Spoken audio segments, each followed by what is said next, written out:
বিচার চাই, কে বলে রে হাদি নাই, হাদি সারা বাংলায়, এক হাদি লোকান্তরে, লক্ষ হাদি লড়াই করে, আমরা সবাই হাদি হব, যুগে যুগে লড়ে যাব, আমরা সবাই হাদি হব।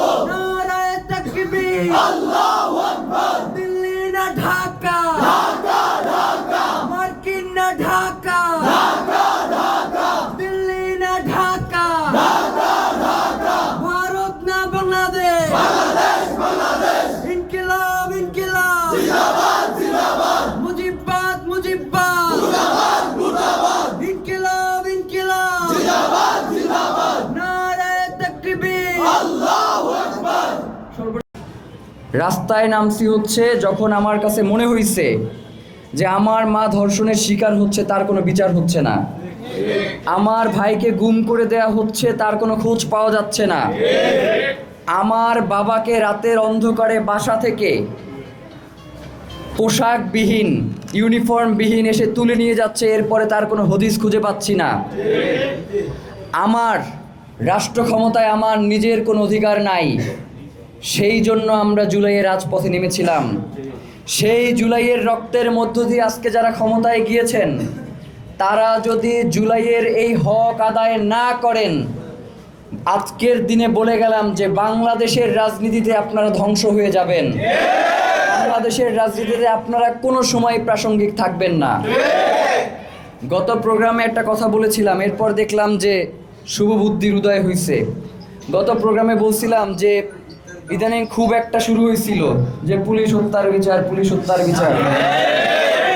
তখন গত উত্তরার প্রোগ্রামে বলছিলাম যে বিএনপির নেতাকর্মীরা দাবি করছে এই জুলাইয়ের মাস্টার মাইন্ড হচ্ছে তারেক রহমান। সুতরাং পুলিশ হত্যার বিচার শুরু করতে হলে তারেক রহমানের দিয়ে বিচার শুরু করতে হবে। আবার এই জুলাইয়ের পরবর্তী সময়ে আমাদের জামাত এবং শিবিরের যে সকল ভাইয়েরা রয়েছেন, তারা বলেছে আড়াল থেকে নাকি তারা এই পুরো জুলাইকে নিয়ন্ত্রণ করেছেন। সুতরাং সেকেন্ড যদি কারো বিচার করতে হয় তাহলে জামাত শিবিরের ভাইদের বিচার করতে হবে।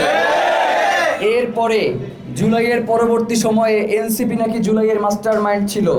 সুতরাং তৃতীয় যদি কোনো বিচার করতে হয় তাহলে এনসিপির নেতৃবৃন্দের বিচার করতে হবে। এরপরে ছাত্র জনতার কাছে আসতে হবে। এর আগে ছাত্র জনতার আসবার কাছে কোনো সুযোগই নাই আপনার। যদি এই ধরনের কোনো পরিকল্পনা, যেমন গতকালকে কিন্তু এটার পরিপ্রেক্ষিতে আমাদের স্বরাষ্ট্রমন্ত্রী বলছেন যে আমরা এই ব্যাপারে ছাত্রদেরকে দায় মুক্তি দিয়েই আমরা ক্ষমতায় আসছি স্বাক্ষর করে। সুতরাং এইখানে আর কোনো তদন্ত হওয়ার কোনো সুযোগ নাই। আমরা আপনাদের এই জায়গাটাকে অ্যাকনলেজ করি এবং আমরা বিশ্বাস করি আপনারা আস্তে আস্তে করে শহীদ প্রেসিডেন্ট জিয়াউর রহমান এবং বেগম খালেদা জিয়ার যে বিএনপি, সেই দিকে ইনশাআল্লাহ ধাবিত হবেন। আপনারা কোনোভাবেই গত 17 বছর বিএনপি যে ঈদের পরে যে আন্দোলন করেছে ভারতের হাত ধরে, সেই আন্দোলনের দিকে ধাবিত হবেন না। আপনারা শহীদ প্রেসিডেন্ট জিয়াউর রহমান এবং বেগম খালেদা জিয়ার মতো বাংলাদেশের প্রশ্নে আপোষহীন থাকবেন। এখন জামাতের প্রশ্নে আসি। গত পরশুদিন জামাতের নেতার তাকে যে অন্যায়ভাবে যাবজ্জীবন দেওয়া হয়েছে এবং পরবর্তীতে হসপিটালে যার মৃত্যু ঘটেছে, আমরা জানি না তাকে হত্যা করা হয়েছে কিনা। তাকে হত্যা করা হয়ে থাকতে পারে। জামাত যদি তার নেতাদেরকে স্বীকার নাও করে, যেই জামাতের নেতৃবৃন্দ বাংলাদেশের পক্ষে কথা বলেছেন তাদের পক্ষে আমরা অবস্থান গ্রহণ করব। যেই বিএনপির নেতৃবৃন্দ বাংলাদেশের পক্ষে অবস্থান গ্রহণ করবেন তাদের পক্ষে আমরা আছি। আমরা দল চিনি না, আমরা মত চিনি না, আমরা চিনি ইনসাফ, আমরা চিনি স্বাধীনতা, আমরা চিনি সার্বভৌমত্ব, আমরা চিনি বাংলাদেশের আজাদি। সুতরাং যারা যেই দল মতের হন না কেন, বাংলাদেশের প্রশ্নে আমরা কাউকে এক বিন্দু ছাড় দিতে ইচ্ছুক নই।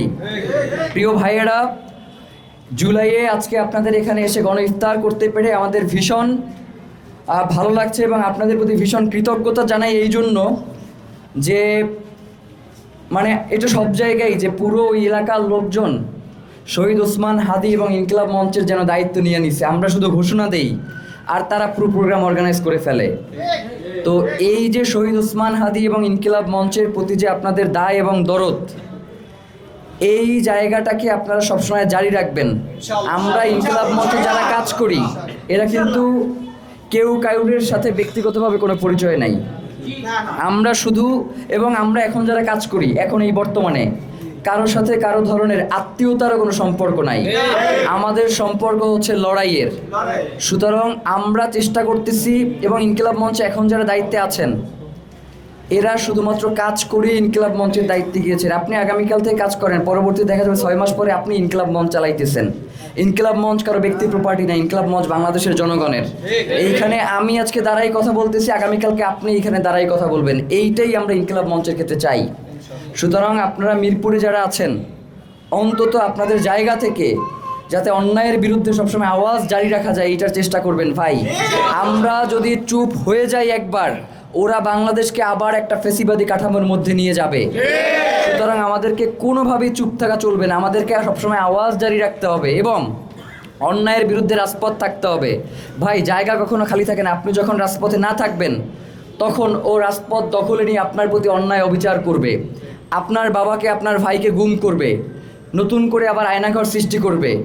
জুলাইয়ে আমাদের ক্ষমতার পালাবদল হয়েছে, কিন্তু জুলাইয়ে যেই রাষ্ট্র বিনির্মাণ আমরা করতে চেয়েছি তার খুব একটা সুফল কিন্তু এখন পর্যন্ত আমরা ভোগ করতেছি না। কিন্তু যেইটুকু পাইতেছি সেইটুকুর উপরে শুকরিয়া আদায় করে পূর্ণ লক্ষ্যে আমাদেরকে এগিয়ে যেতে হবে ইনশাআল্লাহ। আজকের এখানে যারা দায়িত্ব পালন করেছেন,